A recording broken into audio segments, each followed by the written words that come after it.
housing costs have pushed people out of the city, and affording a home is further out of reach for many. The annual income needed to purchase an average home in Toronto is almost $235,000. Average income, $234,000. Sino ang kumikita ng ganyan? Doktor? Pinapanood ko tong news dito sa, City News sa YouTube. Marami daw mga taga-Toronto ang lumilipat na. Well, noon pa naman marami na talaga lumilipat kasi parang hindi na affordable yung housing. Nakita niyo yung video na yun. Nakalagay, who is living daw? Young families yan. Mga young families siya ka-adults aged 32 to 39 yung mga lumilipat. Yan. 16.7. So, ganyan. Diba? Kaya kami lumipat din dito kasi hindi talaga namin afford ng housing sa Toronto. Sobrang mahal. Nakita, yun sa video na yun, meron dun yung sign, townhome starting 1.6 million. Sino bibili ng ganong klaseng townhomes? Ha? Sure. I did. Basta, yun sa video na yun, townhomes, 1.6 million.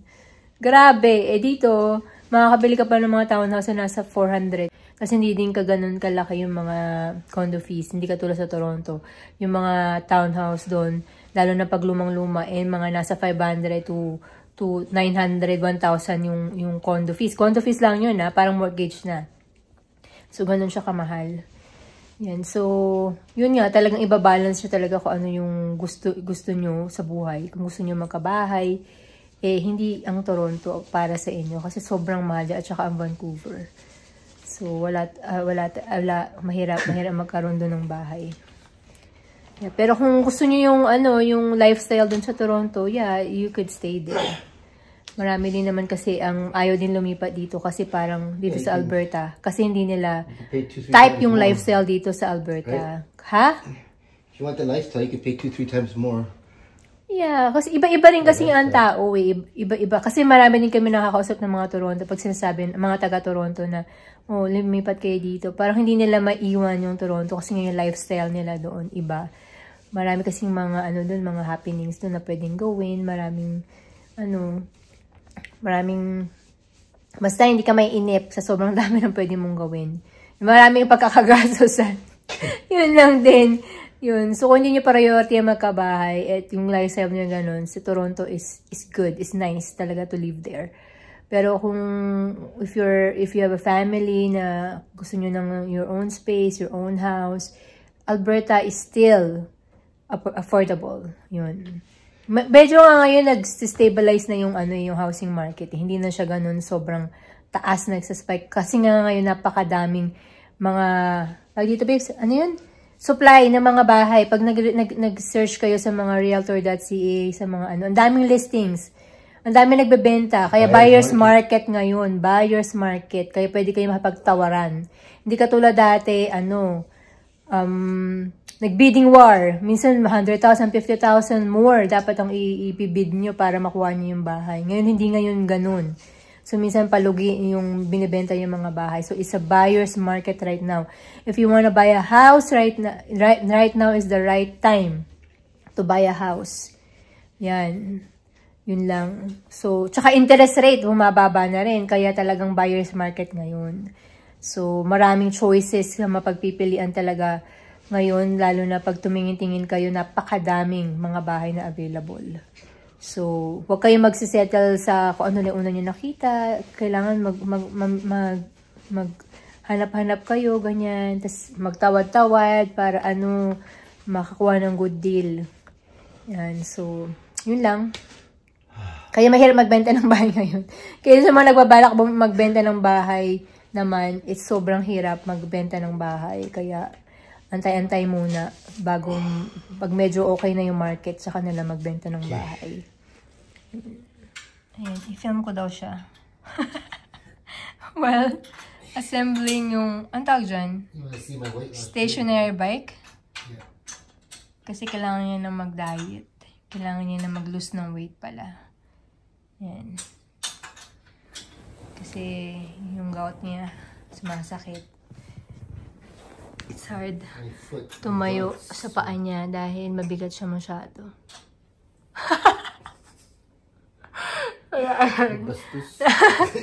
Nataba na kasi. Hindi pa nakapasok ng trabaho for almost 4 months. Grabe. Dahil sa gout, sa injury sa mga paa. Ay, nakaw. Ayan, pinapanood niya lang itong pag-assemble. Instead of reading the instructions. Ganyan din ang ginagawa pag may IKEA. IKEA, mga assembly. YouTube lang. Lahat nasa YouTube na ngayon. Pag-assemble ng kung ano mga furnitures, lahat nasa ano na. YouTube. Ha? You're too lazy to read. Yeah, I'm lazy to read. I don't like reading instructions. Tsaka it's easier to understand pag nanonood ka na lang kaysa binabasa. Minsan hindi mo maintindihan yung English din, di ba? Tapos na, kanyang bike. Is this for water bottle? Ha? Ano? Habang nanonood dito sa TV, ayan na. So, ayan. Para exercise kunyari.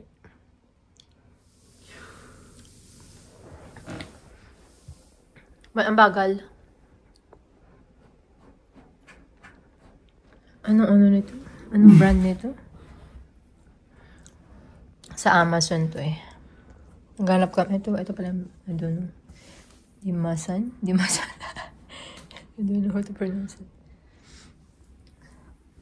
Gonna try. Ang binamasan. Huwag mo nang tanggalin yan. I don't like stickers. Talaga to sa stickers. Talagang tinatanggal lahat ng stickers. May OC to eh. OC. Lahat ng stickers yan tatanggalin niya. Grabe. Bumili pa yun ng ganito. Ayun o. Gugan. Pantanggal ng mga madikit. Yan. Ito yung ginagamit namin. Mga stickers. Yan. Ayaw niya kasi na may sticker kahit saan. O kaya naka-medyas man lang. Ang taas, Rich. Masakit sa likod, ah. Dali, hindi naman naka-ano. Move. Part. It's okay. You don't have to worry about that. Huh? Don't worry about that. Ang sakit sa paa. Wait. Ouch. Hindi kasi kailangan nakasapatos ka tsaka naka-medyas. Basta yung ang bilis ng ng gulong. Ang bilis, oh. Go.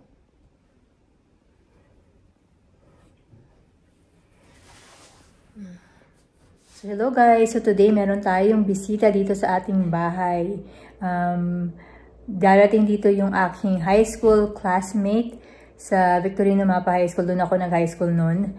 So, siya ang aming valedictorian nung batch na yon. So, siya ang matalino. Sobrang talino niya talaga. So, siya yung aming pride ng section namin. Kasi yung section namin ng special science. So, yun nga. So, excited ako makita siya at yung family niya. So, they've been here sa Canada, in Manitoba, I think. Pero hindi ko lang sure kung gano'n na sila katagal dito. Excited tayong makakwentuhan siya mamaya. So, yun nga. Antayin na lang natin sila. In mga 20 minutes, darating na sila. Nagsistay sila ngayon sa Calgary. I'm not sure if it's work trip or vacation tong pinunta nila dito. Kaya lang today, grabe. Sobrang maulan. Ulan ng ulan the whole day. Look at the weather. Ayan siya. Napaka-gloomy. Yan, the whole day, umulan talaga siya. Ngayon lang, mga an hour ago lang siya tumigil. So, ayan, medyo okay na siya. Pero mahangin pa rin sa labas. So, yun nga, hindi daw sila nakalabas ngayon. Doon lang na sila sa hotel nila. Nag-swimming lang yung mga bata. So, kaya, yeah, hopefully, ma-enjoy naman nila yung company namin. Oh, my high school friend! Hello! Si Romina, ang aming valedictorian! Ito si Jason. Yan, schoolmate din namin yan, di ba? Yan. Ang tagal nyo na rin ni Jason, in fairness. Since high school, di ba? You him from before? Yeah! Since high school, schoolmate, magkakabatch kami.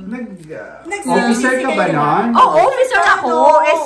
O magkasama tayo nag-ano? Oh! Anong S number? I forgot already kung anong S ko. Kasi si David. S7? I don't know, I cannot remember. I can remember. They don't know. We don't have it here, right? Yeah. Ano ka ba nun? Ano posisyon? Wala, ano lang ako nun eh. Chumariwat lang ako. Chumariwat? Nag-quit ka ba? Yung mga inuutusang sumayaw. Talaga? Ang ano nun, si asawa ni Vanessa. Si Michael. Tapos si Angelo. Angelo is XO, yan. Ayan, say hi. Shout out sa mga classmates sa kay Mapa. Sa forman, yan. Ayan, sige. I-post natin. Video. Video? Okay. Bye-bye. Bye. Get your jacket. Naku. Don't forget anything.